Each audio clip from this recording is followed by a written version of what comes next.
Sa nagpapatuloy na ayusin natin ang Pilipinas nationwide simultaneous campaign rally, dumako naman tayo sa Barangay Duterte sa Agdao, Davao City kung saan libo-libong Davaoenyo ang nagpakita ng suporta sa kandidatura ni Senatorial Candidate Pastor Paul Lucy Kibuloy kasama ang mga kandidato ng PDP Laban.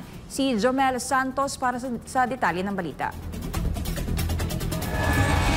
Patuloy ang pagbuhos ng suporta sa kandidatura ni Senator Pastor Paul Lucy Kibuloy kasama ang mga kandidato ng PDP Laban. Makikita natin ang dami ng tao na patunay ng mainit na suporta ng mga Davaoenyo. Sigaw nila ang tunay na kaginhawaan at magbabago sa pamamagitan ng plataporma de gobyerno na nilatag kagaya na lamang ng paglaban sa korupsyon.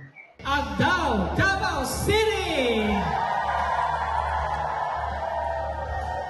Dumadagundo ang sigaw ng mga taga-suporta ni Pastor Paul Lucy Kibuloy na kumakandidato sa pagkasenador para sa darating na May 12, 2025 midterm elections dito sa Barangay Duterte, Agdao, Davao City. Naniniwala silang mararanasan nila ang tunay na pagbabago at kaginhawaan sa paglalagay ng tunay na lider at hindi politiko. Iisa lang ang kanilang hiling, matupad ang kanilang pinapangarap sa bansang Pilipinas sa pamamagitan ni Pastor Kibuloy. Dumalo rin sa nasabing pagtitipon ng ilang mga pinuno mula sa mga barangay sa Davao City. Nagpahayag din ng suporta ang mga opisyal sa ikalawang distrito ng lungsod sa kandidatura ni Pastor Paul Lucy Kibuloy at ng buong PDP Laban senatorial slate. Mahigit isang buwan na mula nang nagpasimula ang kampanya para sa national positions sa darating na eleksyon. Samantala patuloy naman ang panunuyo ng mga kandidato sa mga botante hindi lamang dito sa Pilipinas kundi sa ibang bansa kung saan mayroong mga Pilipino. Prepare na ang taga New Territory.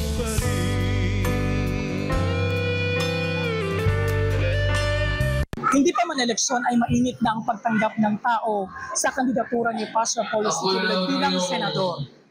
Sa mga naging mensahe nito sa mga botante, binigyan din ito na hindi siya politiko, kundi isang leader ng mga Pilipino. Mula dito sa Davao City, para sa Diyos at Pilipinas kong mahal, Jomel Santos, SM9.